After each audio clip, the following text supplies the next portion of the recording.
Welcome to this week's episode of NC Preps TV. I'm your host, Josh McKinnon, joined as always by my co-host Kevin Utz and NCPreps.com publisher Dina King. We're also joined this week by a legend himself, the box man, Don Hines. How's everybody doing tonight? Doing great. Looking forward to this Friday night's games. Don, I know you and Kevin both had a chance to get out to last week's game of the week. Hickory Ridge defeated A.L. Brown 63-42. Kevin, I'll let you start with it first. Can you talk a little about the game?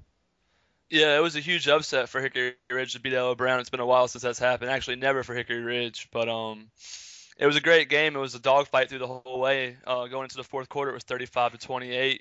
Like you said, the final score was 63-42. There was 42 points scored in that fourth period alone.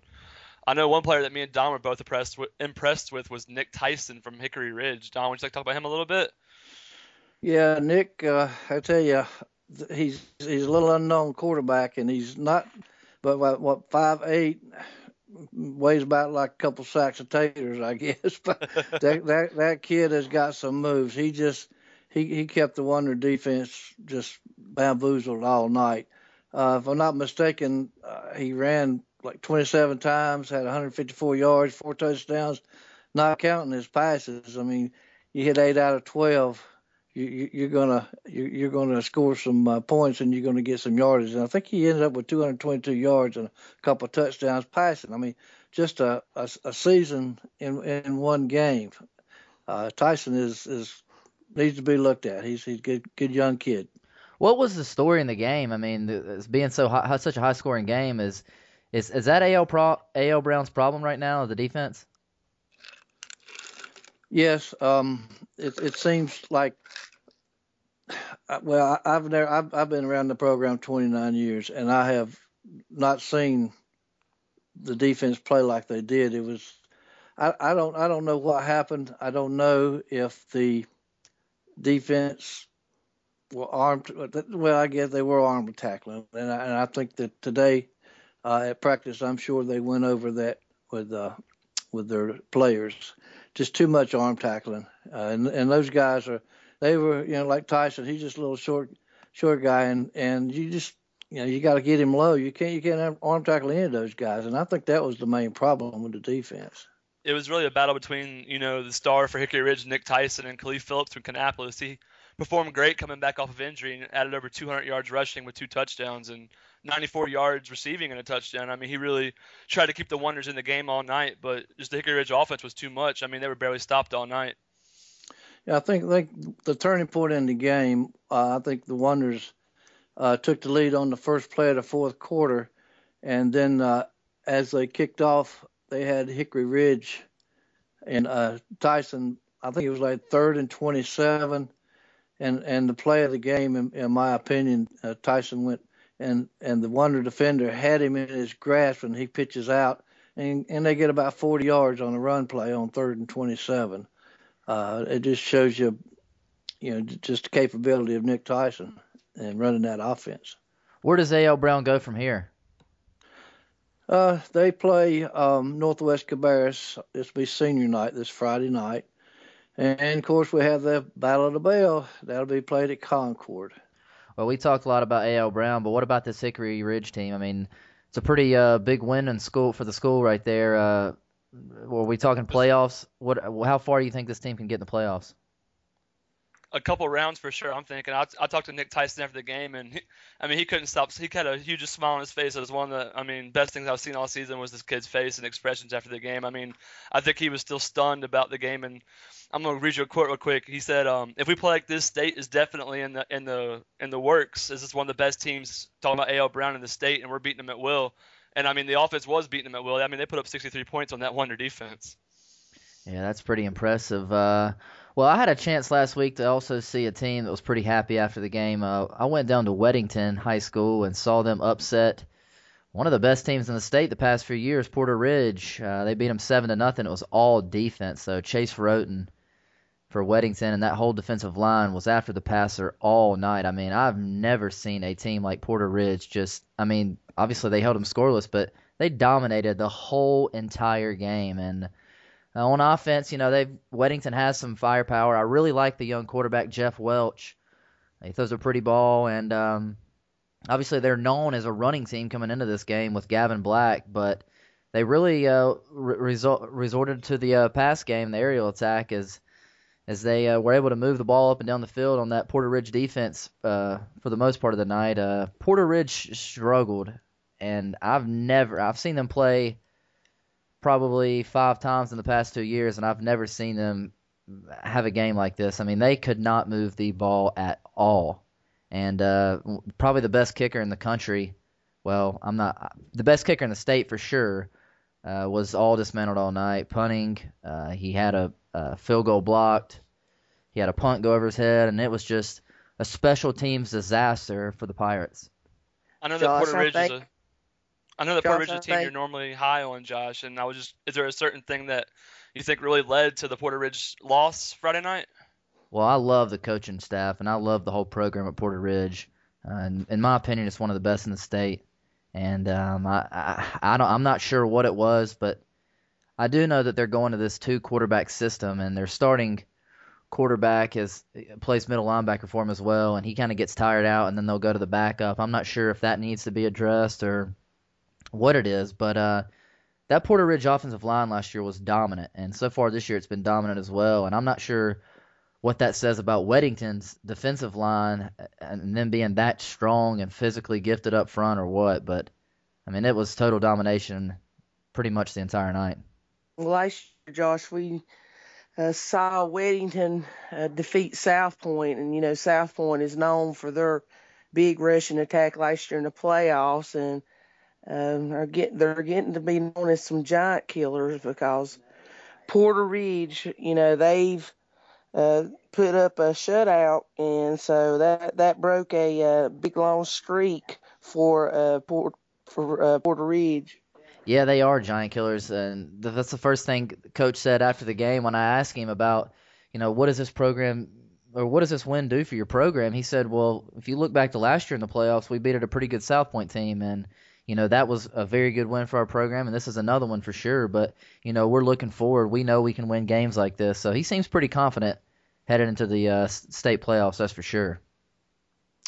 Guys, we'll move on to this week's Players of the Week. Don, we'll let you have the honors in the 1A to start us. Yeah, Rasheed Rushing of Union Academy. I had a well of a game. He ran 30 times and 392 yards, 6 touchdowns, and that was in a 62-9 win over West Stanley. In 2A, the VTO Player of the Week is Sage Skeen of Central Davidson. He ran 9 times for 268 yards with 5 touchdowns in a big 54-14 win over rival East Davidson.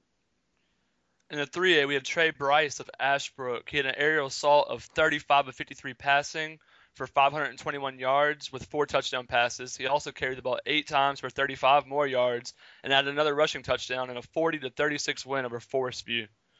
In the 4A, Kendall Hinton of Southern Durham. Kendall completed 13 of 23 passes for 250 yards and 5 touchdowns in a 47-10 win over East Chapel Hill. Josh, I think we'll be hearing a lot about Hinton. He's just a sophomore and got an offer from Duke last week. Well, he's already starting off locally. I'm sure he'll continue to grow. Okay, in the private sector, we have Devon Meadows of Victory Christian. He completed 15 of 27 passes for 278 yards and 3 touchdowns. And he also ran for a score in a 54-6 win over Trinity Christian. Congratulations to everybody. Guys, we're going to take a quick break, and we'll be right back to talk about this week's Game of the Week, South Stokes at Mount Airy.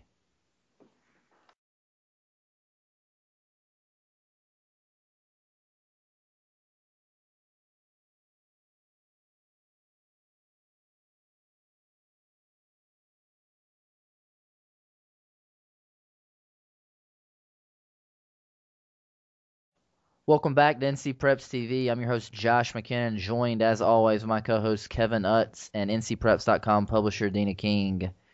This week's Game of the Week is South Stokes at Mount Airy. Dina, can you break down the game for us? This is basically for the conference championship in the Northwest 1A, 2A. Both of these teams are 1A schools, so they're going to be. This is for the top 1A seed, with a South Stokes win, North Surrey, which is a 2A school, that they'll all be tied with one loss. But this is for all the marbles in the 1A. Mount Airy, they playing at Mount Airy. Mount Airy is typically the strong team in this conference. They have a great quarterback, DB Austin Taylor, who's been a all-state performer, utility player for the last couple of years. He's having another good year. The Bears have a great DB wide receiver, Darius Gwynn, he's coming off a big game against their rival North Surrey, who had a couple of interceptions and a touchdown. South Stokes, they are coming in off a loss to North Surrey. Let's see, they're coming off a big win over West Stokes County. They were county champions in Stokes County. They have a great running back, Jaquan Martin. He's just a junior, and he has been at the top of the leaderboard rushing all year, and he's been putting up big numbers, and this is a chance for him to prove that he can put up those big numbers against a pretty good Mount Airy defense. South also has a pretty good linebacker, Zach Singleton, who is the reigning defensive player of the year. So, up at Mount Airy, it should be a great atmosphere for football up there. But I think I'm going to go with Mount Airy this week. Yeah, I think I'm going to go with Mount Airy as well. I mean, their only loss this season coming when they came up your way, Dina, and played a pretty good Starmount team. And other than that, I mean, if you look at their schedule, they've beat some pretty good teams, and they haven't had a lot of points scored on them this year at all.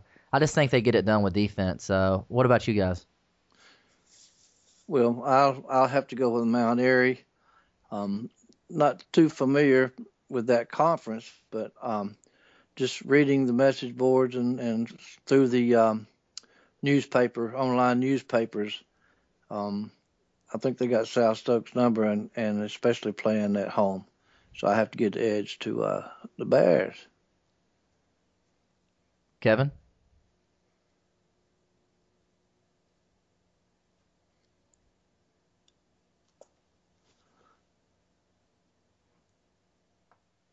Yeah, I think South Stokes has a great chance behind Jaquan Martin, who comes in as the fourth leading rusher in the state. But like you said a few seconds ago, Josh, Mount Airy has that one loss to Starmount, which has proven to be a very good team this year. And I just think, them being at home and everything will be too much. So I'm going to go with Mount Airy in this game as well. Well, it looks like we all picked Mount Airy, so that's a pretty good sign for South Stokes. But I would not be surprised if South Stokes pulled a win over Mount Airy at Mount Airy, because they did it last year at South Stokes. So, I mean, it's a good 1A battle, and it's going to help either one of them in the playoffs. Well, I'm sure South Stokes will be helped that we all pick Mount Airy, because we're usually not too right. But in our next game, we've got Concord at Hickory Ridge. It seems like it's going to be a pretty good one, and nobody else knows that area of football other than you, Don. Tell us a little about Concord. Well, it's got some deep roots in this game. The head coach for Hickory Ridge is an alumni of Concord. He played in '94, and they had a great, probably one of the better teams that Concord had in years. In 1991, he played outside linebacker, along with one of the defensive coaches, Jason Porter, and they have a good relationship with. I'm saying Marty does. With Coach Padgett, especially all of them being alumni. And that just adds a little much incentive to the game.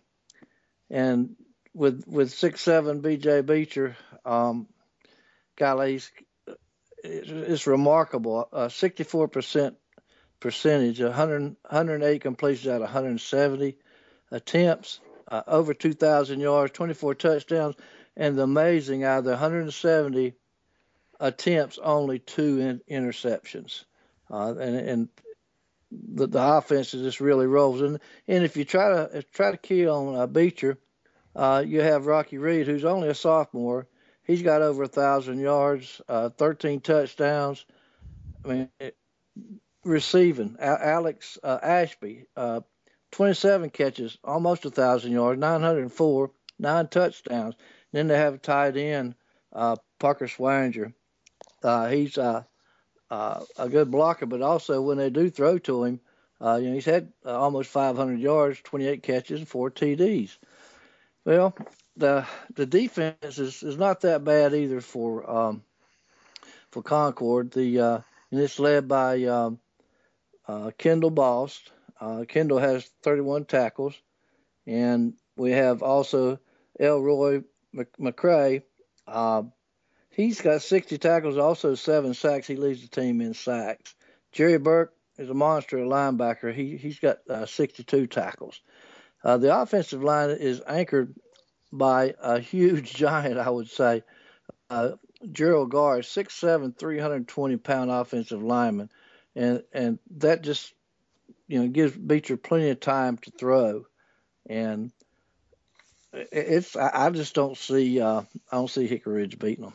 I really don't. Kevin, you've had a chance to see both these teams play as well, and you were at the game last week as well as Don was to see Hickory Ridge pull off that upset. Talk a little about Hickory Ridge and what they're going to bring to the table this Friday night. I'm gonna give you one name of what they're gonna bring to the table, and it's Nick Tyson and his offense, and they're gonna bring that triple option threat and that vertical passing game, and they're gonna host Concord coming into this one. It's gonna be a shootout. I expect another high scoring game just like Kannapolis was, and I think it's gonna be a great game. I mean, I think the running ability of Tyson, and I just think it's gonna be a great game. I'm actually picking the Raging Bulls this one. They got me a believer. I'm thinking they're gonna win the conference for the first time in school history.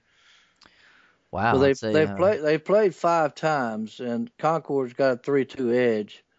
Concord's 2-1 at home, and Hickory Ridge is 1-1 at home. Each year seems like as far as a high scoring game. Last year Hickory Ridge beat them at Concord. It was 28-26, which was a revenge for Concord whooping them in 2010 at Hickory Ridge 35-7. So. Like I said, with Coach Paxton and being an alumni, it just adds more fuel to the fire. Well, there's no doubt that crowd's going to be fired up this week. Dina, what do you think? Well, just like Kevin said, I think I'm going to go with Hickory Ridge. I mean, what great program builder would be to beat Brown and Concord in the same season. So. I'm going with the Raging Bulls at home. Wow. I'm going to go with Concord. I think it's going to be, like you said, Kevin, last week was such an emotional win. The guys on the field celebrating after the game, just really excited. And, they can say, there's not going to be much of a letdown after a win like that. But you got to remember, these kids are 18 and younger, and emotions will be flying high this Friday night when they know they've got a chance to beat both of these powerhouses in the same season. And I just think Concord gets it done. I don't think many teams would be able to beat this Hickory Ridge team this year because not many teams can score as much as they will. But if there is one person in the state who can do it, it's a guy by the name of B.J. Beecher, and I think he gets it done on Friday night. In our next game, in the Triad area of North Carolina, East Forsyth, the undefeated East Forsyth team, heads on the road to Northwest Guilford. I've had a chance to get down this way this year, and Kevin, you've had a chance to see East Forsyth. Tell us a little about East Forsyth and what you think about this Friday night. Well, East Forsyth is a controlling running game with a dominating defense. They're really going to make an effort to pound the ball and control the clock, run a lot of jet sweeps, a lot of read options with Garrison Duncan at the quarterback. They got the L-train Levante Smith, and also they have DeAnthony Neal in the backfield, a little speed back. So, I mean, I expect what I was expecting from East Forsyth all season. I've been high on them since I've seen them twice this year, and I earlier claimed I felt they would go undefeated in the regular season, and I'm sticking with the claim. I'm having them winning this game, but I think it's definitely Northwest Guilford has a chance to stay in this game and possibly win. But I think East Forsyth's going to be too much. They've just been dominant all season. They've barely been tested throughout the season. Every test you've put in front of them, they've walked through it with ease. Played a hard non-conference schedule, which I think really prepared them for this difficult conference. So I think it's going to be a great game, though, but I see East Forsyth winning this one. How about you, Don? Well, speed kills. And true. East Forsyth Eagles have plenty. I'll take a little bit out of Sammy Hagar. I can't drive 55. That's probably what Northwest Guilford Vikings are going to be doing because them Eagles are going to leave them standing. I just love speed, and that's what the Eagles are all about. Dina, what do you think? Well, last week, East Forsyth, we've heard about their offense with Garrison Duncan and the L Train, defense with Jalen Forrest and everything. Well, last week, their big special teams got into the mix and scoring touchdowns. Shrine Bowl selection, Chris Blyer blocked a punt, and Jalen Forrest recovered it in the end zone for a touchdown. So now they're going on all cylinders. So I have to take East Forsyth in the big win. Looking at East Forsyth's schedule, have they even had a close game this year? I mean, they have just absolutely just dominated every game they've been in. So it would really be hard to pick against them this week, which I'm not going to do. But I think this will be the closest game they've played all year. I think Northwest is going to come out fired up and just see them the best team in the conference, probably one of the best teams in the state, if not the best team in the state, as Kevin said earlier this year. And I think they're really going to lick their chops playing at home, last game of the season for these seniors, senior night. They're going to leave it all on the field. I think it's going to be a close game, but I do think East Forsyth will pull away in the end. But, Northwest Guilford led by Reed Baxter on the ground. He's been around there for a while. I've seen him play a couple times, and he's definitely a good running back. There's no doubt about that. In our next game, Orange goes on the road to play in Cardinal Gibbons. That's a big showdown in Raleigh. Dina, we'll start with you. What do you think about that game? Well, Orange has bounced back, had a good year this year. Cardinal Gibbons, they're right now they're on top of the conference for the last few years. They got a good quarterback in Sean Stankavage and a good running back in Ben Grazin. So I think Cardinal Gibbons, they're going to take the win Friday night. Kevin? Yeah, Orange's only loss was to Carborough, who's also undefeated, and they're also a great team, but I think Cardinal Gibbons, who's won the conference 3 straight years, makes it a 4th straight year with the win this one. So I'm going with Cardinal Gibbons on Friday night. Don? Well, Orange has been playing under the radar, if you ask me. There hadn't been a lot of talk about the Panthers, and I just don't see them staying with Cardinal Gibbons. They do have an excellent team. They do score a lot of points. Cardinal Gibbons is just, I don't know, the last 3 or 4 years, they are averaging 11 wins and undefeated, I think, in the conference the last 3. And Orange is having a great year. And like I said, the Panthers have been under the radar. I just don't think they'll stay under the radar in this game, so to speak. I think when they meet Cardinal Gibbons, they're going to meet their match. I'm going with Cardinal Gibbons. I'm going to go with the Crusaders there as well. I just think that, they're obviously a very good team this year. They started slow earlier in the year, but here come the late, they have really picked up the steam, and they've blown out a couple teams here recently themselves, and I think they get it done on Friday night. In our next game, Manteo goes on the road to play at Plymouth. That's a big matchup in the eastern part of the state. Don, we'll start with you in this one. What do you think? Yes, playing at home, I'm going to have to go with Plymouth. Manteo's been rated all year in NC Prep polls, and Plymouth has kind of been hanging around, honorable mention, then they come out, and then they come back in. They kind of been fading in and out. But I just believe that Plymouth is going to take this game. And like I said a while ago, the home team, in my opinion, has a lot of advantage in a close game, or a game that's going to be for the conference championship. I'm going to go with Plymouth. Dina? I'm going to agree with Don. I'm going to go with Plymouth. Plymouth's got some athletes. Being at the 1A level, might not hear much about them, but like you said, they've been lingering around in the poll and everything. It's their chance to play a ranked opponent. Manio I don't think they have played a top team yet, so this is a good test for Manio. But I'm going to go with Plymouth this week.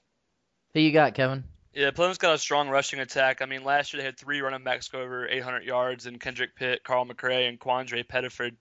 And I just think that rush. I'm an old school guy. I really like it when teams can really control the ball running. So I'm gonna stick with Plymouth in the game as well. I'm going with Plymouth because of defense. This team's only had 26 points scored against them all year, and that right there says enough in itself for me. I'm going with Plymouth. Guys, this last section, we're winding down towards the end of the season. We're going to call it quick hits. It's basically I'm going to ask you guys a question, and you give me the answer, and we'll go in order. We'll start with Don, and then we'll go to Dina, and then we'll go to Kevin, and then we'll reverse the order, and we'll go Kevin, Dina, Don for each question. Just fire me off an answer. T.J. Logan. No doubt about it. Well, hold on. Let me ask the question first there, Box What are you man. answering, Don? I thought you said, okay. It's past Don's bedtime. I might be a comic, but I'm not a psychic. I don't know what. I just hope that T.J. Logan fits this answer because I don't even know what the question is. T.J. Logan is good. I'm an old Johnny Carson guy. You know.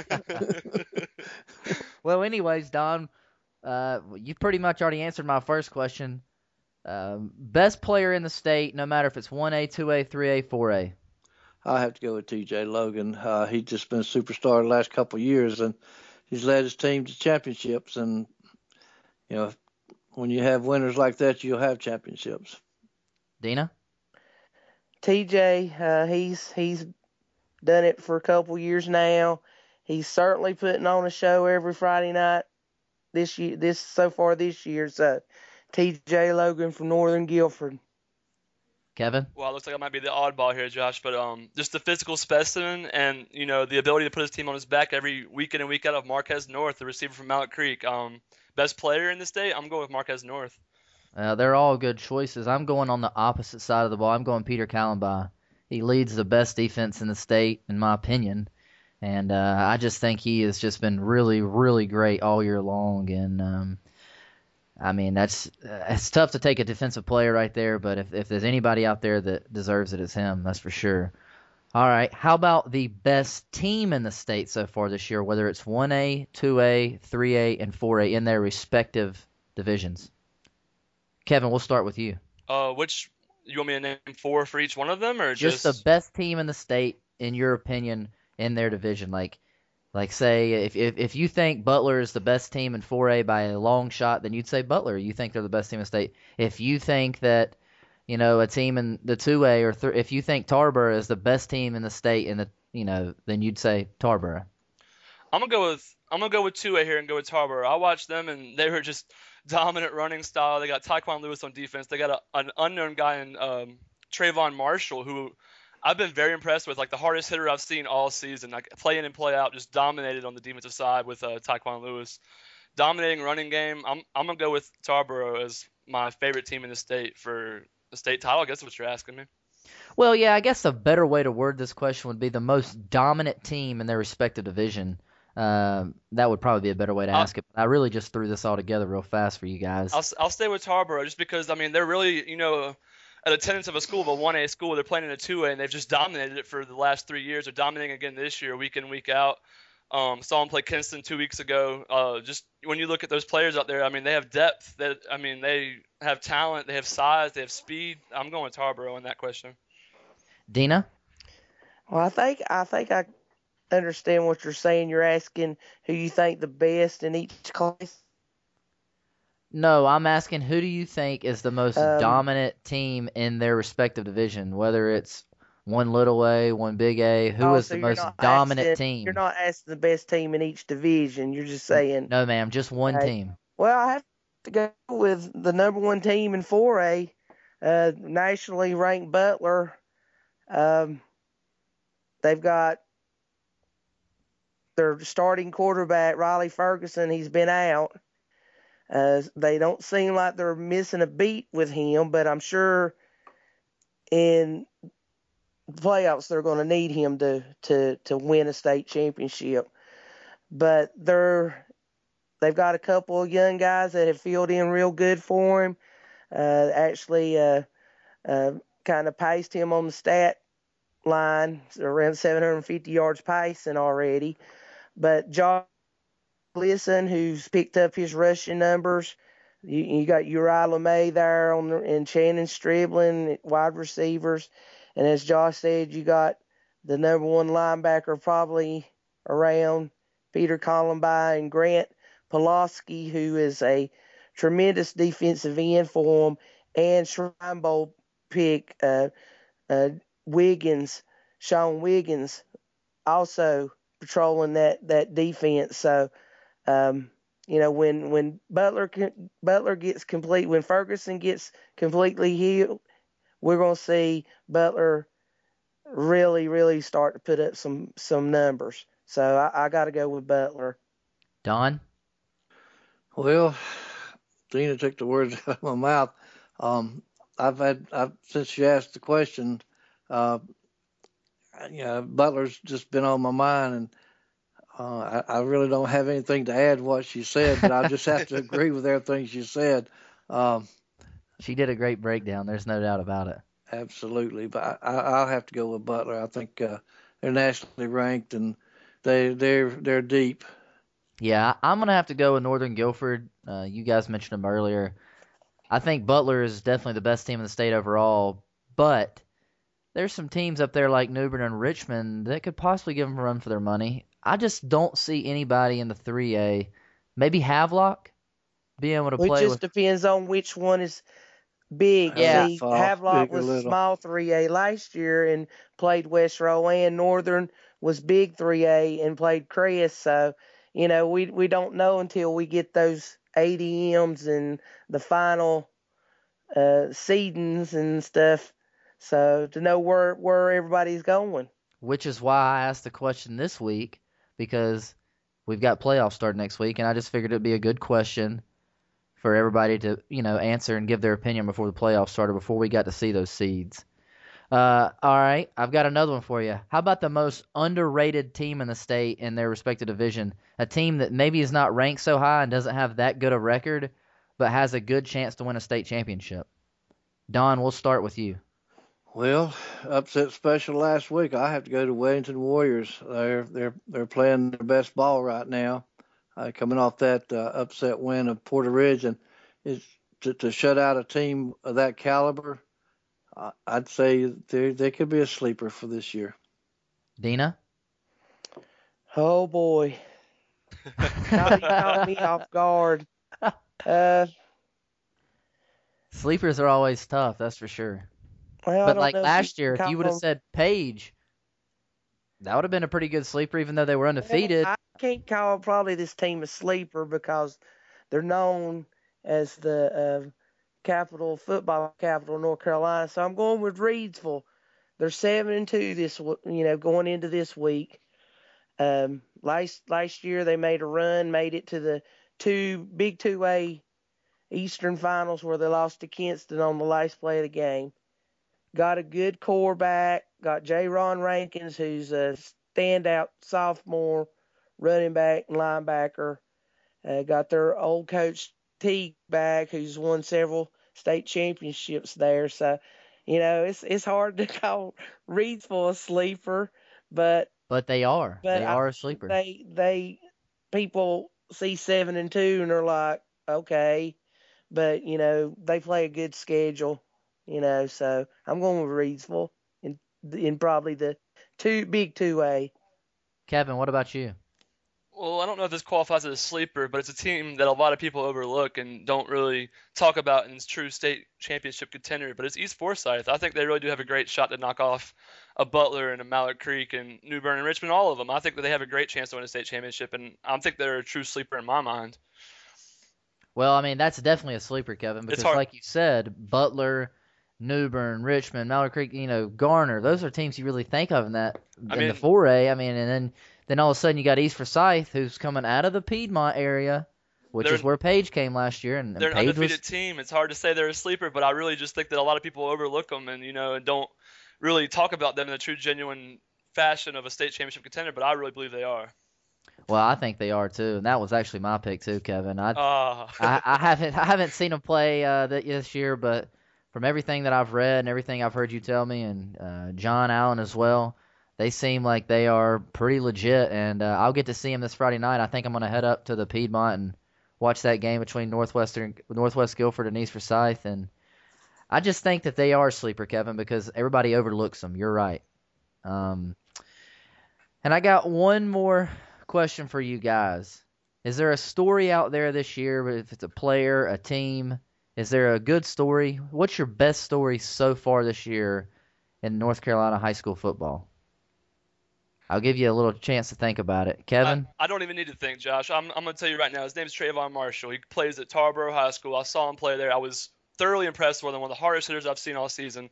Always in the right spot. Emotional team leader, which is amazing because he transferred in. This is his first season with the team. He hasn't been there for the last 3 state championships. He transferred in from one of the Nash schools. I can't remember from where he told me, but I'm gonna give you something I know y'all will all respect right here. Todd Gurley from Twitter last week. He was at the game last week for Tarboro Edgecombe game.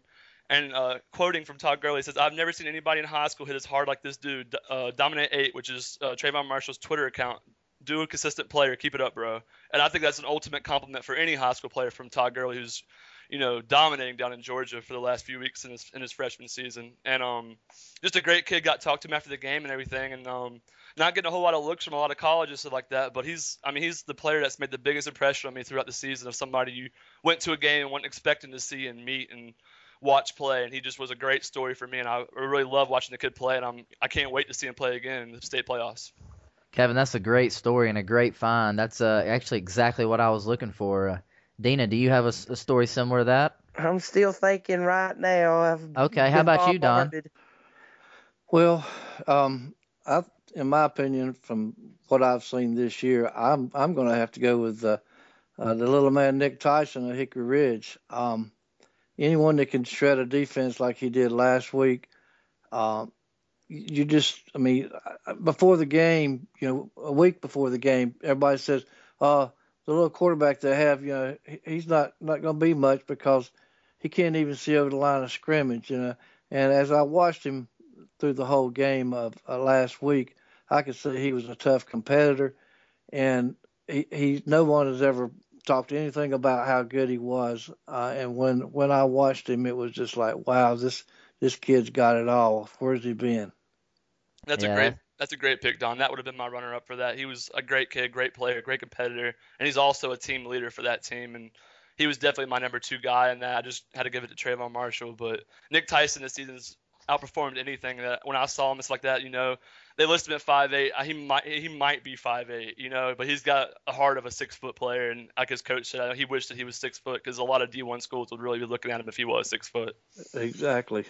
Well, I think I've come up with a kid that everybody knows, but he's sacrificed a lot to help the team out. And Kevin mentioned him earlier, Marquez North, the state's top-ranked player who was a 4-star wide receiver coming into the season, got probably 40 to 50 offers.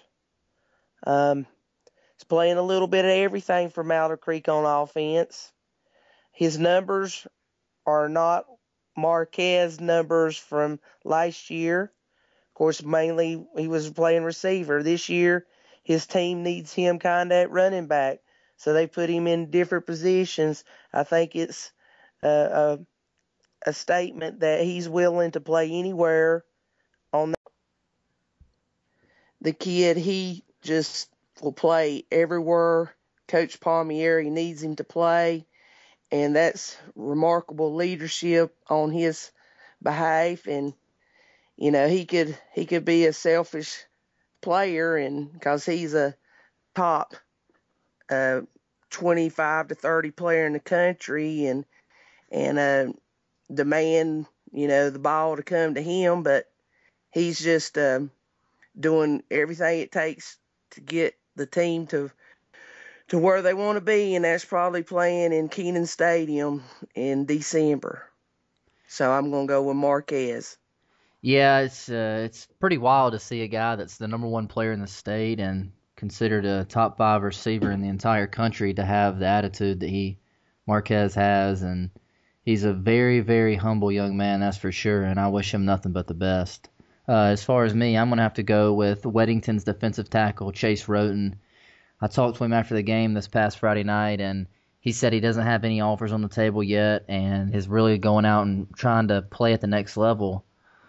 But, it's tough. Some of these kids they go to different schools and they don't get the opportunity to play in front of scouts and, different coaches and stuff like that. And, that game that he played on Friday night and that whole defensive line and that whole defense was a statement game. I mean, they came out and dominated Porter Ridge from the get-go and shut them out. And that's one of the best offenses in the state, if not the best offense in the state. So I'm going to have to go with Chase Roten and that whole Weddington team. They've really came a long way this year, and that was a huge win for the program on Friday night.